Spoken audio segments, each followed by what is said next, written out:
अध्यक्ष महोदय, मला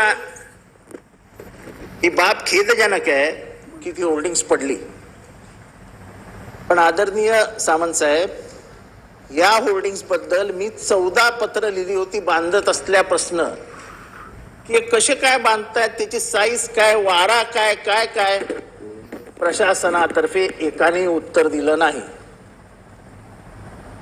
त्याच्यात सर्वात महत्वाचा जो आहे तो आहे स्ट्रक्चरल भाग. होल्डिंग्स कितीही मोठी बांधा, पण त्याचं खालचं स्ट्रक्चर जर मजबूत असेल तर त्याला फार धोका होईल असं मला वाटत नाही.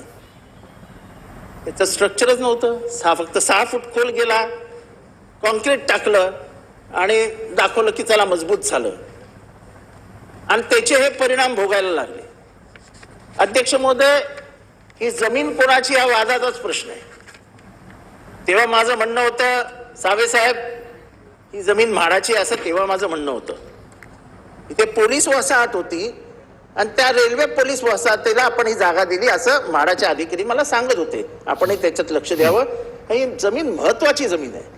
12-13 एकर रस्त्यावरची जमीन आहे. तो पेट्रोल पंप कसा आला, कोणी दिला, काय आधी पता नाही. आता प्रश्न असा येतो की हे स्ट्रक्चर मंजूर करायला महानगरपालिकेची परमिशन लागते. आपण कुठल्या महानगरपालिका अधिकाऱ्यावरती कारवाई केली? हे स्ट्रक्चर पास व्हायला पाहिजे, याच्यासाठी महानगरपालिकेची परमिशन होल्डिंग्सला कंपल्सरी आहे. मग कुठल्या महानगरपालिकेच्या अधिकाऱ्याने याचा सर्वे केला होता? कोणी याचा पास केला होता स्ट्रक्चर? कुठल्या महानगरपालिका अधिकारी याला परवानगी दिली होती? मग ते या प्रकरणात दोषी नाहीत का? जर कैजर खलीद सस्पेंड होऊ शकतो, तर मग तुमच्या म्हणजे मुंबई महानगरपालिकेला होल्डिंगला मंजूर देणारा जो सर्वात मोठा अधिकारी आहे तोही सस्पेंड झाला पाहिजे. एकाला एक नाही आणि दुसऱ्याला एक नाही कसं चालेल? अध्यक्ष महोदय, त्याच्यापेक्षाही मोठा धोका आहे की तुमच्या बांद्रा ब्रिजच्या बाजूला मोठे मोठे होल्डिंग आहेत. मी होल्डिंग पाडा या मताचा नाही. त्याचं स्ट्रक्चर व्यवस्थित आहे की नाही तपासून घ्या आणि ते स्ट्रक्चरल ऑडिट ठाणा आणि मुंबईला कंपल्सरी करा. हे उगाच काहीतरी काय घ्यायचं धोरण, चला सगळे होल्डिंग पाडून टाका, असं कसं होईल?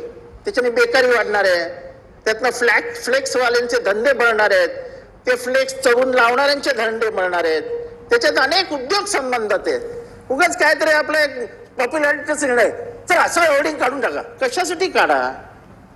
त्याचं स्ट्रक्चर जर व्यवस्थित असेल तर ते होल्डिंग पडणार नाही.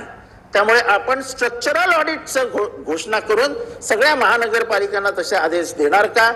आणि तुर्तास त्यांना सांगा की हे जे प्रसिद्धीचं एक हे आलंय ना की हे होल्डिंग पाडलं, ती बिल्डिंग पाडली, तो बार पाडला, काहीतरी तपासा,